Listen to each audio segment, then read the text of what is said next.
Un millionnaire marche seul vers sa voiture de luxe lorsqu'il est confronté à un braqueur désespéré qui lui réclame ses clés et son portefeuille. Face à son hésitation, la situation s'envenime dangereusement et le criminel commence à utiliser la force physique pour le maîtriser. À ce moment critique, une petite fille de 7 ans, la même enfant des rues qu'il aide quotidiennement en lui donnant à manger, surgit de l'ombre, armée d'une batte de baseball trouvée dans une poubelle. Avec toute la force de son petit corps, elle fait quelque chose d'incroyable. Avant de commencer l'histoire, n'oubliez pas de laisser un like et de vous abonner à la chaîne pour voir plus d'histoires comme celle-ci. Le vent mordant de ce mardi fouettait le visage d'Edward Stanton comme des lames invisibles alors qu'il traversait le parking privé de son entreprise. À 52 ans, l'homme d'affaires avait bâti un empire financier que peu de gens comprenaient vraiment. Mais sa vraie passion restait cachée dans l'ombre de la ville, aider discrètement les enfants des rues. Ce soir-là, son cœur était encore réchauffé par le souvenir du sourire timide de Sophia, la petite fille de 7 ans qu'il rencontrait tous les jours près de son bureau. Elle l'attendait toujours avec ses grands yeux pleins d'espoir, et recevait un sandwich et quelques pièces avec une gratitude qui touchait son âme d'une manière inexplicable. L'odeur d'asphalte mouillé, mêlée au lointain gaz d'échappement, créait une atmosphère dense dans l'air nocturne. Edward ajusta la veste de son costume coûteux contre le froid et accéléra le pas vers sa berline noire, pensant à la réunion qu'il venait de terminer. Les chiffres du trimestre étaient excellents, mais son esprit était loin des bénéfices. Le parking était étrangement silencieux pour cette heure. Seules quelques lumières fonctionnaient correctement, projetant des flaques de lumière jaune au milieu de longues étendues d'obscurité. Edward s'était toujours considéré comme un homme prudent en affaires, mais dans la rue, il gardait une dangereuse naïveté face aux risques urbains qui l'entouraient. Alors qu'il n'était qu'à quelques mètres de sa voiture, une ombre se déplaça entre les piliers de béton. Edward s'arrêta instinctivement, ses instincts d'homme d'affaires affûtés décelant quelque chose d'anormal. Le son de pas lents résonna dans l'espace vide, s'approchant délibérément. « Bonsoir, monsieur », dit une voix rauque sortant de l'ombre, chargée d'une urgence désespérée qui fit reculer Edward. Un homme mince aux vêtements en lambeaux et aux yeux vitreux émergea des ténèbres. Ses mains tremblaient visiblement, que ce soit à cause du froid ou de quelque chose de plus troublant. Edward sentit son cœur s'accélérer, mais il garda sa voix ferme. « Bonsoir. Puis-je vous aider ?» Sa générosité naturelle l'emportait sur son instinct de survie, même lorsque tous les signes indiquaient un danger imminent. « Oui, vous le pouvez », répondit l'homme en s'approchant, révélant un visage rongé par le désespoir. « J'ai besoin de vos clés et de votre portefeuille, maintenant. » Les mots sortirent comme un murmure menaçant qui résonna dans le parking vide. Edward sentit son sang se glacer. Pendant des décennies à bâtir des entreprises, il avait affronté des adversaires impitoyables dans les salles de conseil, mais il ne s'était jamais retrouvé dans une situation comme celle-ci. Son esprit rationnel tenta de traiter la situation, cherchant une solution qui n'impliquait pas de violence. « Écoutez, mon ami », commença Edward, levant les mains dans un geste d'apaisement. « Je sais que vous devez traverser des moments difficiles. Je peux vous donner de l'argent, vous aider d'une autre manière. Il n'est pas nécessaire que cela se passe comme ça. » L'agresseur rit amèrement, un son dénué de toute joie. « Vous ne comprenez pas, n'est-ce pas? Je ne demande pas la charité. Je prends ce dont j'ai besoin. » Ses yeux se rétrécirent dangereusement. Les clés et le portefeuille. Dernière chance. Edward hésita, son esprit de privilégié luttant pour comprendre une réalité si éloignée de son expérience quotidienne. Cette hésitation allait lui coûter cher. L'homme s'avança avec une rapidité surprenante, poussant Edward contre la voiture avec une force brutale. La douleur explosa dans son dos lorsqu'il heurta le métal froid. L'agresseur l'attrapa par le col de son costume coûteux, ses doigts se serrant avec une force croissante. Edward tenta de se défendre, mais ses muscles de cadre supérieur n'étaient pas de taille face au désespoir violent qui l'agressait. C'est alors qu'une petite silhouette émergea des ombres de l'autre côté du parking, courant en silence. Sophia tenait quelque chose de long dans ses mains, ses pas déterminés coupant la distance entre elle et les deux hommes en difficulté. Le destin de tous deux allait se jouer dans les prochaines secondes. La batte de baseball abandonnée vibra dans l'air nocturne avant de frapper le dos de l'agresseur avec un bruit sourd qui résonna dans le parking. L'homme poussa un cri de douleur et de surprise, lâchant immédiatement Edward pour se retourner vers la nouvelle attaquante. Sophia resta immobile un instant, la batte toujours levée dans ses petites mains, les yeux écarquillés face à son propre courage. À 7 ans, elle venait de faire quelque chose qui changerait sa vie pour toujours. Mais à cet instant, elle savait seulement qu'elle devait aider le gentil monsieur qui lui donnait toujours à manger. « Espèce de sale gosse !» grogna l'agresseur, trébuchant en portant une main à son dos endolori. Son visage, déformé par la rage, se tourna vers la petite figure courageuse qui avait osé interférer avec ses plans. « Tu ne sais pas à qui tu as affaire. » Édouard profita de la distraction pour s'éloigner de la voiture, ses poumons brûlant alors qu'il reprenait son souffle. Son esprit était encore en train de traiter ce qui s'était passé. La petite fille qui l'aidait tous les jours avait risqué sa propre sécurité pour le sauver. Gratitude et terreur se mélangeaient de manière écrasante dans sa poitrine. « Sophia, cours !» cria Édouard de toutes ses forces, mais la fillette ne bougea pas, tenant la batte comme une petite guerrière défendant son territoire. Ses vêtements en lambeaux flottaient dans le vent froid, mais ses yeux brillaient d'une détermination qui défiait son jeune âge. L'agresseur fit un pas vers Sophia, mais Édouard s'interposa rapidement. « Laissez-la tranquille. Je vous donne ce que vous voulez, mais laissez la petite s'en aller. » Ses mains cherchèrent frénétiquement son téléphone dans sa poche. Ses doigts tremblants peinaient à composer le 911. « Trop tard pour ça, mon grand. » L'homme cracha par terre, ses yeux passant d'Édouard à Sophia avec une fureur grandissante. « Maintenant, vous allez payer tous les deux pour ce que vous avez fait. » Il s'avança à nouveau, mais Sophia fut plus rapide. La petite fille tourna autour de l'agresseur, criant de toutes ses forces, « Au secours! Au secours! Que quelqu'un nous aide !» Sa voix résonna sur les murs des bâtiments, portant un désespoir qui déchira la nuit froide comme une alarme assourdissante. Édouard parvint enfin à terminer son appel, ses mots se bousculant pour l'opérateur des urgences. Parking de Stanton Investment, 847 Oakwood Avenue. Un braquage est en cours.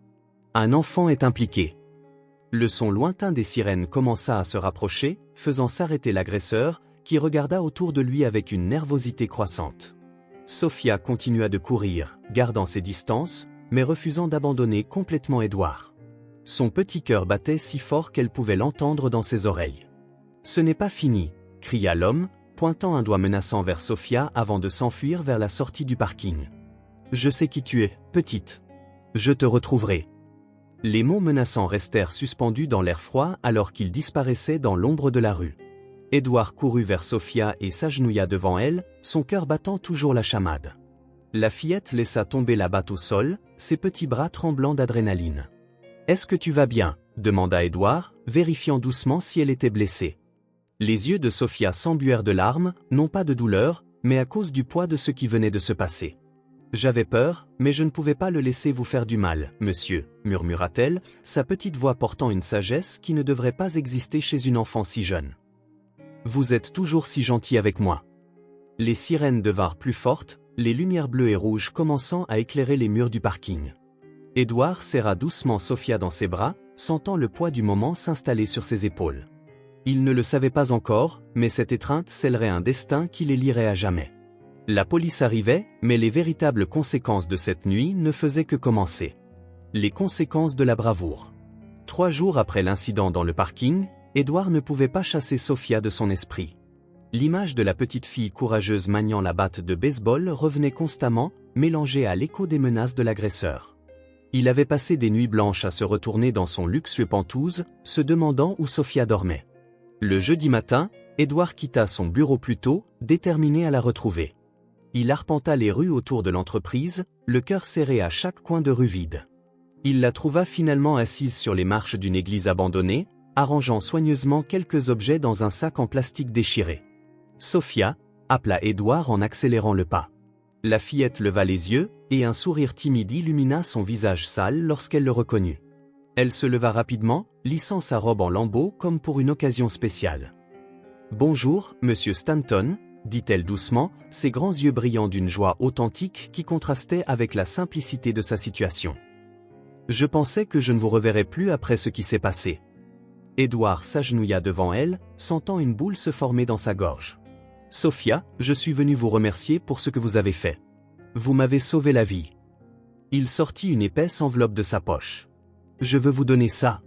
Il y a assez d'argent pour que vous soyez bien pendant longtemps.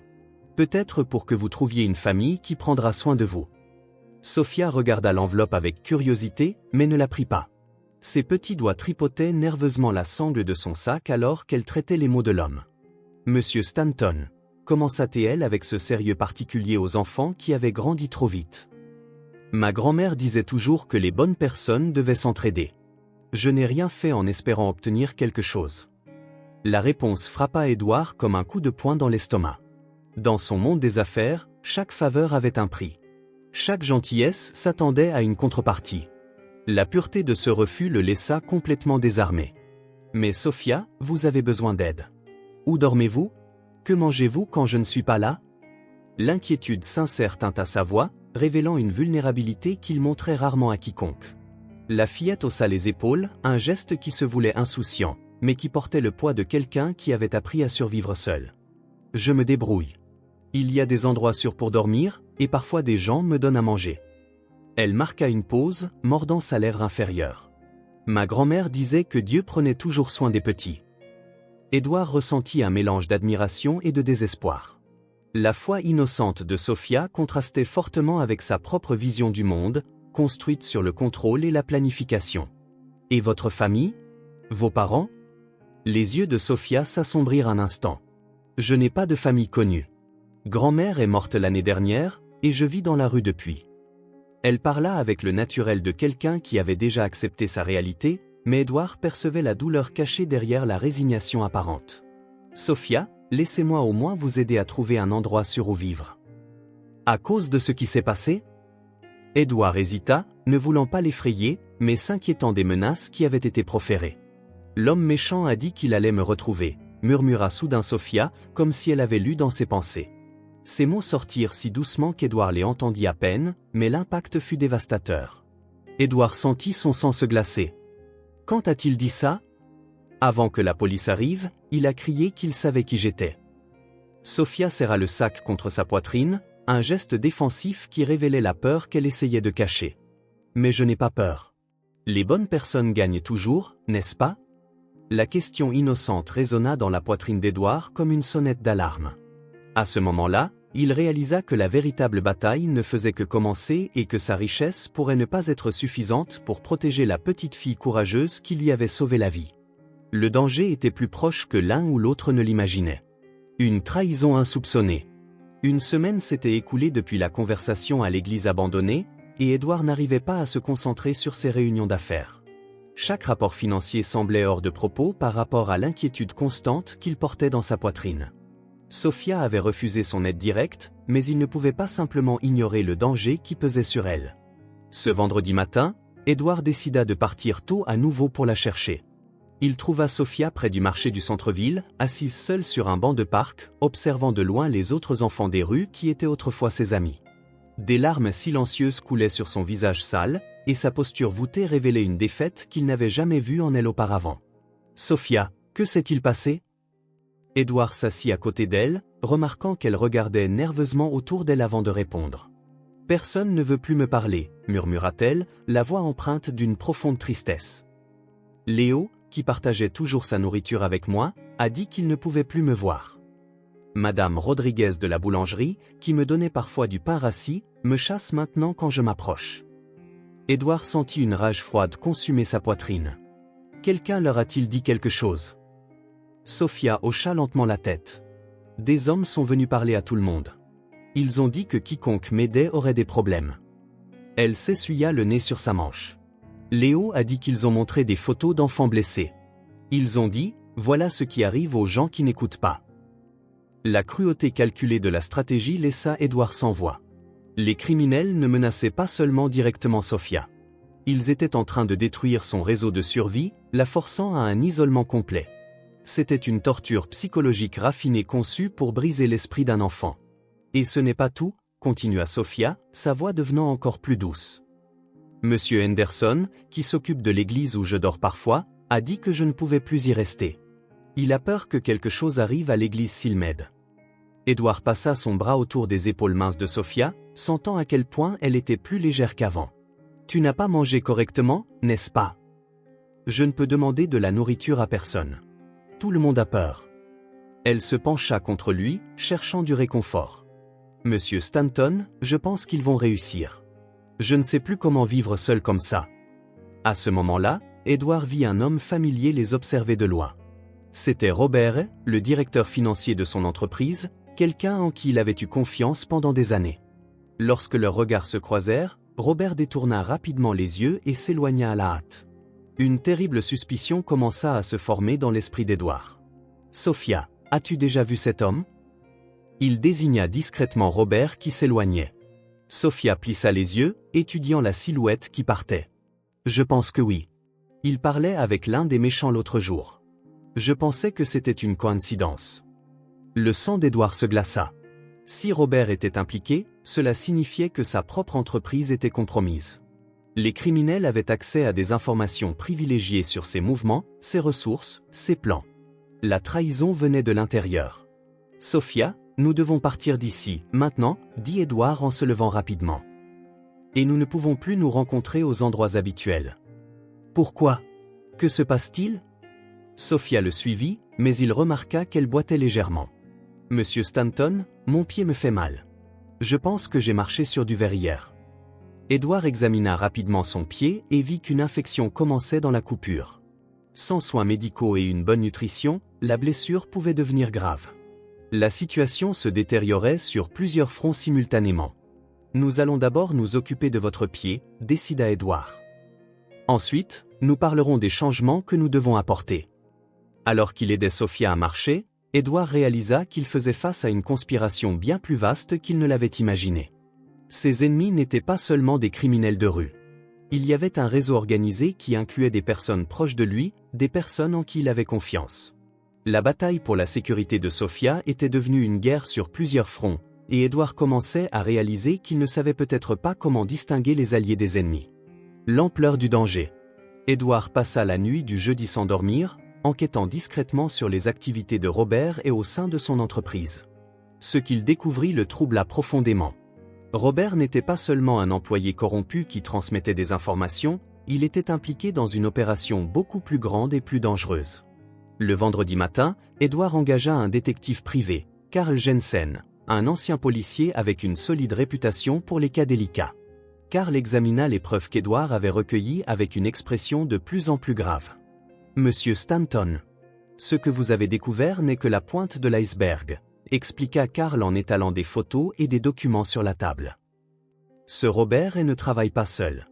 Il fait partie d'un réseau qui contrôle des territoires spécifiques de la ville par l'intimidation et la violence. Édouard étudia les images avec une horreur grandissante. Vous voulez dire que l'agresseur de cette nuit-là n'était pas un simple criminel? Exactement. Il travaille pour une organisation qui a des règles très précises sur l'interférence dans leurs affaires. Carl désigna une carte marquée de différentes couleurs. Il contrôle des points de distribution de drogue, l'exploitation d'enfants, la mendicité forcée. Lorsque votre petite amie a interféré dans ce braquage, elle n'a pas seulement sauvé votre vie. Elle a défié une structure criminelle établie. La révélation frappa Édouard comme un coup de poing dans l'estomac. Sophia n'a aucune idée de ce qu'elle a fait. C'est juste une enfant qui essaie de survivre. Pour eux, ça n'a pas d'importance, répondit gravement Carl. Dans la mentalité de cette organisation, tout défi à leur autorité doit être publiquement puni. Cela sert d'exemple pour les autres qui pourraient penser à interférer. Édouard se leva et se dirigea vers la fenêtre, observant la ville qu'il pensait connaître. Comment Robert s'est-il retrouvé impliqué là-dedans? Il était endetté de jeu depuis des années. Cette organisation offre des emplois aux personnes en situation désespérée. Robert a probablement commencé par transmettre de simples informations en échange de l'annulation de sa dette. Mais maintenant, il est complètement impliqué. Carl marqua une pause. Et il y a d'autres personnes dans votre entreprise, Monsieur Stanton? Édouard se retourna brusquement. Qui? Je suis toujours en train d'enquêter, mais au moins 3 employés ont des liens avec ce réseau. Votre sécurité personnelle, vos emplois du temps, vos ressources financières. Ils savent tout. L'ampleur de la trahison laissa Édouard temporairement sans voix. Des gens en qui il avait eu confiance pendant des années non seulement espionnaient ses activités, mais contribuaient activement à mettre Sophia en danger. Il y a plus, Monsieur Stanton, continua Carl à contre-cœur. Ils sont au courant de votre générosité envers les enfants des rues. Ce n'est pas seulement Sophia qui est en danger. N'importe quel enfant que vous aidez pourrait devenir une cible. Édouard sentit ses jambes s'affaiblir. Sa tentative de faire le bien dans le monde était devenue une condamnation à mort pour les enfants les plus vulnérables de la ville. Que veulent-ils de moi? Initialement, ils voulaient que vous cessiez d'aider Sophia et que vous vous en éloigniez complètement. Mais maintenant que vous vous êtes impliqué plus profondément, il vous considère comme une menace qui doit être neutralisée. Carl ramassa les documents. Monsieur Stanton, ces gens ne font pas de menaces en l'air. Ils ont des ressources, une organisation et un manque total de scrupules.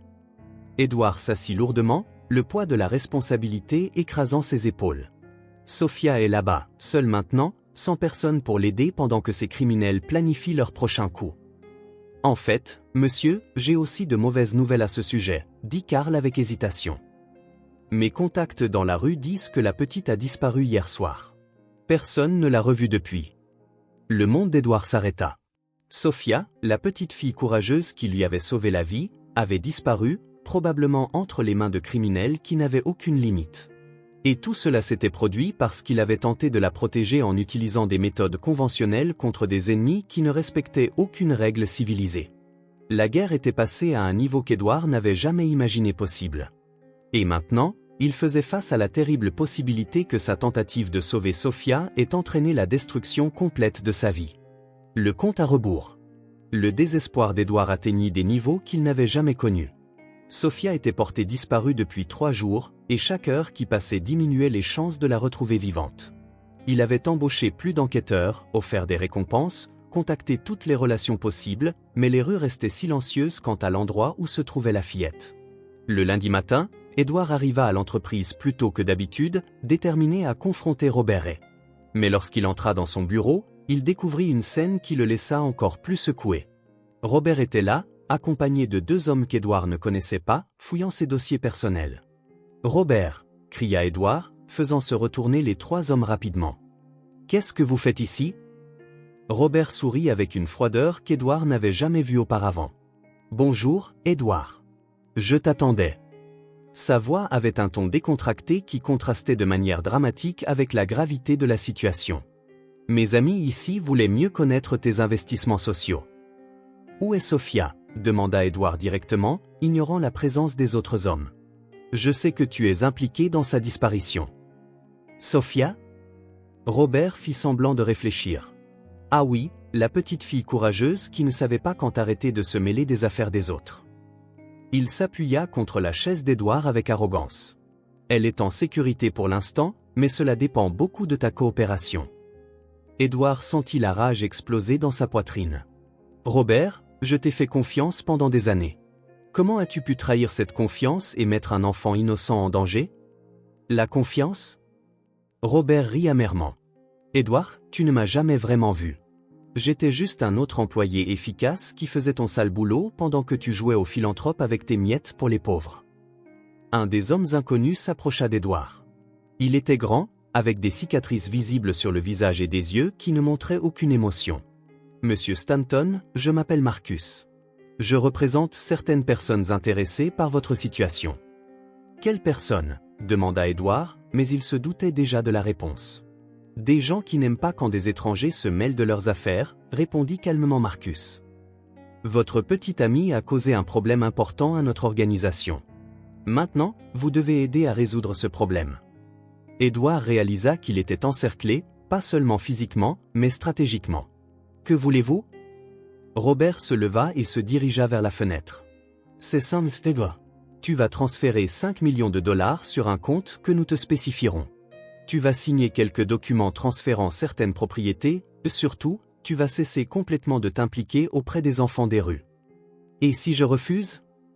Marcus sortit un téléphone de sa poche et montra une photo à Edward. C'était Sophia, clairement blessée, assise dans un endroit sombre avec les yeux bandés. Le cœur d'Edward s'arrêta un instant. « Elle est vivante, comme tu peux le voir, » dit Marcus sans émotion. « Mais elle a eu un petit accident hier. Elle est tombée dans un escalier, s'est cognée la tête, elle a besoin de soins médicaux urgents. » Il rangea son téléphone. « Des soins qu'elle ne recevra que si vous coopérez complètement. » Edward sentit ses jambes trembler. L'image de Sophia, blessée et effrayée, brûlait dans son esprit comme du fer chaud. « Vous êtes des monstres. C'est juste une enfant. » « C'est une enfant qui a pris une décision d'adulte, » intervint froidement Robert. « Et cette nuit-là, dans le parking, les décisions d'adultes ont des conséquences d'adultes. Vous avez jusqu'à demain midi pour tout arranger, » ajouta Marcus en se dirigeant vers la porte. Après ça, nous ne pouvons plus garantir la sécurité de la petite. Lorsque les 3 hommes partirent, Edward s'effondra sur sa chaise, le poids de la situation l'écrasant complètement. Sa tentative de protéger Sophia s'était transformée en un cauchemar qui menaçait maintenant de détruire non seulement sa vie financière, mais potentiellement la vie de la petite fille. Il avait moins de 24 heures pour prendre la décision la plus difficile de sa vie. Céder aux exigences des criminels ou tout risquer dans une tentative désespérée pour sauver Sophia. La bataille était devenue personnelle et le prix de l'échec était impensable. Le pari risqué. Edward ne dormit pas de la nuit. Il passa les heures à arpenter son appartement en essayant de trouver une solution qui sauverait Sophia sans céder complètement aux exigences des criminels. À 5 heures du matin, son téléphone sonna. C'était Carl, le détective privé, sa voix tendue d'urgence. « Monsieur Stanton, j'ai retrouvé Sophia », dit rapidement Carl. Elle est à l'hôpital City General, aux urgences. Elle a été amenée il y a 2 heures par une ambulance. Edward sentit son cœur battre la chamade. Comment va-t-elle ? Que s'est-il passé ? Officiellement, c'était un accident de la circulation. Elle traversait une rue très fréquentée lorsqu'elle a été heurtée par une voiture qui ne s'est pas arrêtée pour porter secours. Carl marqua une pause significative. Mais monsieur, d'après ce que nous savons de cette organisation, je ne crois pas que ce soit accidentel. Edward était déjà en train de s'habiller pendant qu'il parlait. J'y vais maintenant. Pouvez-vous me rejoindre à l'hôpital ? Je suis déjà là, monsieur, et il y a autre chose que vous devez savoir. La police traite ça comme un accident ordinaire, mais j'ai trouvé un témoin qui a vu la voiture attendre au coin de la rue pendant près d'1 heure avant que Sophia n'apparaisse. Edward se précipita à l'hôpital plus vite qu'il ne l'avait jamais fait auparavant. Il trouva Carl dans le couloir de l'unité de soins intensifs pédiatriques, parlant à voix basse avec une infirmière. Quand il le vit arriver, Carl s'approcha avec une expression grave. « Comment va-t-elle » demanda Edward avant même de le saluer. « Elle a subi un traumatisme crânien, plusieurs côtes cassées et une fracture de la jambe. Les médecins disent qu'elle a eu de la chance d'être en vie, mais Carl hésita. « Monsieur Stanton, elle est inconsciente depuis son arrivée. Nous ne savons pas quand elle se réveillera. » Edward sentit ses jambes s'affaiblir. Il tira une chaise et s'assit lourdement, fixant la porte de l'unité de soins intensifs où Sophia se battait pour sa vie. « Puis-je la voir pendant 5 minutes ?» La famille seulement. Carl lui montra un document. « J'ai réussi à vous faire enregistrer temporairement comme son tuteur responsable. » Edward entra dans l'unité de soins intensifs et vit Sophia pour la première fois depuis sa disparition. Elle paraissait encore plus petite dans le lit d'hôpital, entourée de tubes et de moniteurs. Son petit visage était enflé, avec des ecchymoses violettes autour de ses yeux clos. Sa respiration était assistée par des machines qui émettaient des sons mécaniques constants. « Sophia » murmura Edward, tenant doucement sa petite main froide. « Je suis tellement désolé. C'est de ma faute. J'aurais dû te protéger. » Une infirmière s'approcha doucement. « Monsieur, comment ça-t-elle » Elle a eu des moments de semi-conscience pendant la nuit. Elle n'arrêtait pas de chercher quelqu'un nommé Edward. « Est-ce vous » Edward hocha la tête, sentant des larmes brûler ses yeux. « Est-ce qu'elle a dit autre chose » Elle n'arrêtait pas de répéter que ce n'était pas votre faute, que les bonnes personnes devaient s'entraider. L'infirmière toucha le bras d'Edward avec compassion. Même blessée comme ça, elle s'inquiétait pour quelqu'un d'autre. C'est une petite fille très spéciale. Quand Edward sortit de l'unité de soins intensifs, il trouva Carl qui l'attendait avec d'autres informations troublantes. « Monsieur, j'ai récupéré les images des caméras de sécurité de la zone. La voiture qui a heurté Sophia l'attendait bien. Après l'accident, le conducteur est sorti, a vérifié si elle respirait, puis est reparti. » Edward comprit avec horreur. C'était un message. Il me montre qu'ils peuvent lui faire n'importe quoi. Exactement. Et il y a plus. Robert a été vu quittant l'hôpital il y a 1 heure. Il est venu vérifier en personne son état. Edward sentit une rage froide et calculée consumer sa poitrine. Cette rage était différente de tout ce qu'il avait ressenti auparavant. Pas explosive, mais glaciale et déterminée. « Carl, j'ai besoin d'informations sur toutes les personnes impliquées dans cette organisation. Nom, adresse, faiblesse, tout. Monsieur Stanton, qu'est-ce que vous prévoyez ?» Edward regarda par la fenêtre l'unité de soins intensifs où Sophia se battait pour sa vie, entourée de machines. Ils veulent jouer à un jeu sans règles. Alors nous allons jouer sans règles. Mais cette fois, c'est moi qui fixe les règles. La transformation était complète. Édouard n'était plus l'homme d'affaires prudent essayant de résoudre les problèmes par les canaux appropriés. Sophia était devenue sa fille de toutes les manières qui comptaient, et il ferait tout pour la protéger et venger ce qu'il lui avait fait. La victoire. Édouard passa 3 jours à planifier méticuleusement sa riposte. Il utilisa toutes les ressources de son entreprise pour enquêter sur l'organisation criminelle, engagea du personnel de sécurité discret, et surtout, découvrit l'endroit exact où Robert et ses associés se rencontraient. Il était temps d'en finir définitivement. Le jeudi soir, Édouard était dans le même parking où tout avait commencé 3 semaines plus tôt, mais cette fois, il n'était pas seul et sans défense. Karl et une petite équipe de personnel de sécurité étaient positionnés de manière stratégique autour de l'endroit. Édouard avait utilisé son influence pour s'assurer que la police était en attente, attendant le bon moment pour agir. Robert apparut à 21h précise, accompagné de Marcus et de 2 autres hommes. Il marchait avec confiance vers l'endroit convenu, s'attendant clairement à trouver Édouard prêt à se soumettre à leurs exigences. « Édouard » appela Robert, sa voix résonnant dans le parking vide. « J'espérais que tu aurais retenu la leçon après ce qui est arrivé à ta petite amie. » Édouard sortit de l'ombre. Mais sa posture était complètement différente de celle de cette nuit-là, 3 semaines auparavant. Il n'y avait aucune hésitation ni peur dans ses mouvements. « J'ai appris beaucoup de leçons, Robert.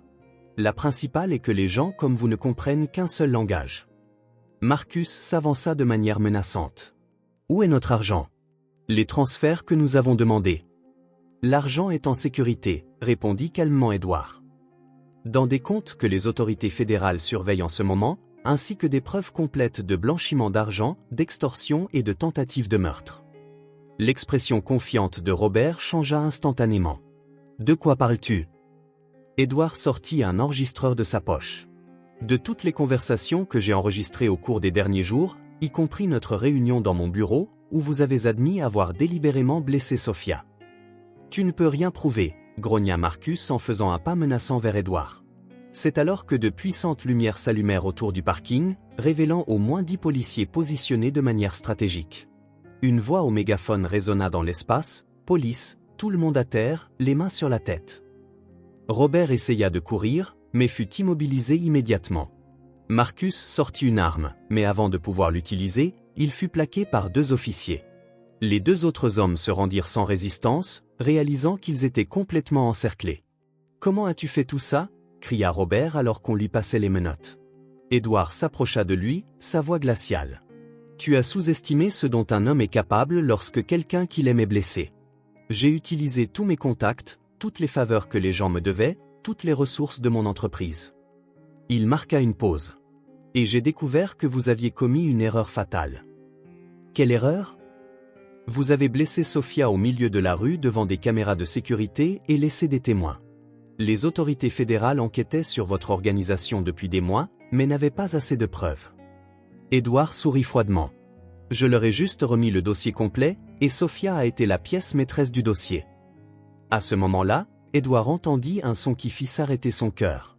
Des applaudissements lents venant de l'entrée du parking.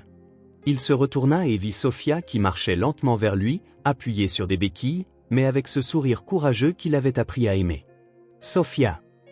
Édouard courut vers elle, se baissant pour la serrer doucement dans ses bras. « Comment es-tu sorti de l'hôpital ?»« Les médecins ont dit que je pouvais sortir aujourd'hui, » dit-elle, sa voix encore faible mais déterminée. « Et je voulais être ici quand on arrêterait les méchants. » Elle regarda Robert être mis dans la voiture de police. « Les bonnes personnes gagnent toujours à la fin, n'est-ce pas ?» Édouard la serra plus fort, sentant des larmes de soulagement couler sur son visage. « Toujours, Sophia. Toujours. » Le parking où ils avaient failli perdre la vie était maintenant le théâtre de leur victoire finale. Le courage d'une petite fille de 7 ans n'avait pas seulement sauvé la vie d'Édouard, mais avait aussi exposé tout un réseau criminel. Ensemble, ils avaient prouvé que parfois, les héros viennent dans de petits paquets, mais avec d'énormes cœurs. Le symbole du nouveau départ. 2 semaines après l'arrestation de l'organisation criminelle, Édouard était assis dans la salle d'attente du tribunal pour enfants, plus nerveux qu'il ne l'avait jamais été dans sa vie professionnelle. Sophia était à côté de lui, balançant ses petites jambes en attendant, ses béquilles appuyées contre la chaise à côté d'elle. Elle portait une nouvelle robe bleu clair avec de petites fleurs, et ses cheveux étaient propres et bien peignés. « Monsieur Stanton, et s'ils disent que vous ne pouvez pas m'adopter, demanda doucement Sophia, sa voix portant une vulnérabilité qu'elle montrait rarement. Édouard tint sa petite main doucement. Sophia, peu importe ce qui se passe aujourd'hui, tu auras toujours une place dans ma vie. Mais je suis sûr que tout va s'arranger. Il lui sourit. Les bonnes personnes s'entraident, tu te souviens? Et il y a beaucoup de bonnes personnes qui nous aident maintenant. L'assistante sociale Maria Thompson, la même qui avait été d'une bureaucratie frustrante des semaines plus tôt, travaillait maintenant activement pour faciliter le processus. La situation exceptionnelle de Sophia et la dévotion évidente d'Édouard avaient touché même les employés les plus sceptiques du système. Monsieur Stanton, appela Maria, s'approchant avec un dossier dans ses mains et un sourire sincère sur le visage. Le juge est prêt à vous voir tous les deux. Dans le bureau du juge Henry Miller, Édouard sentit toute sa vie être scrutée.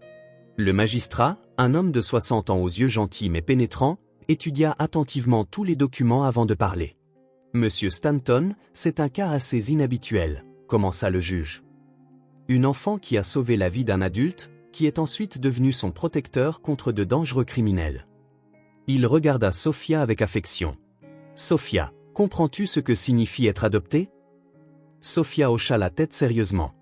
Cela signifie que Monsieur Stanton sera mon vrai papa et que j'aurai une famille, hésita-t-elle. Et cela signifie que je ne dormirai plus dans la rue et que je n'aurai plus faim. Et est-ce que c'est ce que tu veux? Demanda doucement le juge. Les yeux de Sophia s'embuèrent de larmes de bonheur. Je le veux vraiment. Monsieur Stanton a toujours été bon avec moi, même quand j'étais juste une enfant des rues dont personne ne se souciait. Elle regarda Édouard avec adoration. Il m'a sauvé, moi aussi. Le juge sourit et signa les documents finaux. Par conséquent, par cet acte, je déclare l'adoption de Sophia Maria Jones par Monsieur Edward Stanton officiel. Félicitations à la nouvelle famille. Édouard sentit une émotion écrasante envahir sa poitrine. Sophia se jeta dans ses bras, pleurant de joie, et il la serra comme s'il ne la laisserait jamais partir. Maintenant, tu es ma vraie fille, Sophia. Et vous êtes mon vrai papa, murmura-t-elle à son oreille.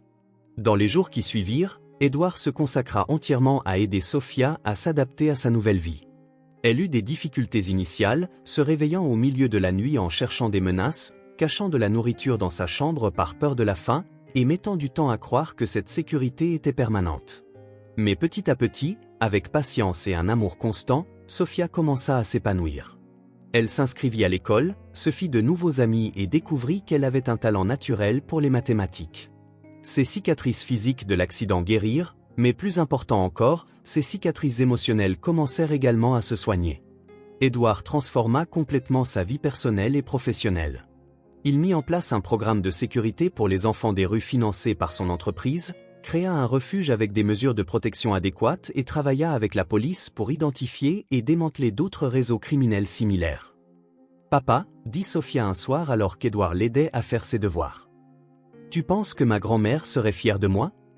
Édouard regarda la fille extraordinaire qui avait complètement transformé sa vie. « Je suis absolument sûr qu'elle serait très fière.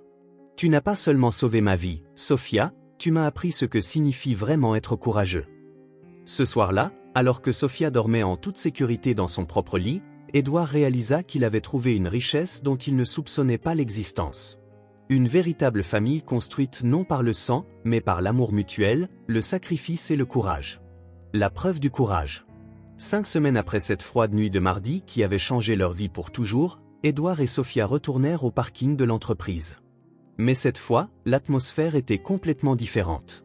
La zone avait été transformée avec un éclairage LED moderne, des caméras de sécurité de pointe et un système de communication directe avec la police. Le tout financé personnellement par Édouard. Sophia marchait à côté de son père adoptif, non plus la petite fille effrayée et solitaire d'il y a quelques semaines, mais une enfant confiante, portant un nouveau sac à dos d'école coloré. Ses vêtements étaient adaptés au temps.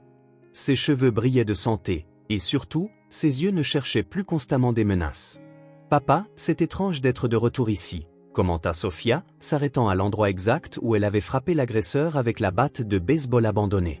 « C'est comme si c'était il y a très longtemps, mais aussi comme si c'était hier. » Édouard s'agenouilla à côté d'elle, suivant son regard vers le sol où tout avait commencé.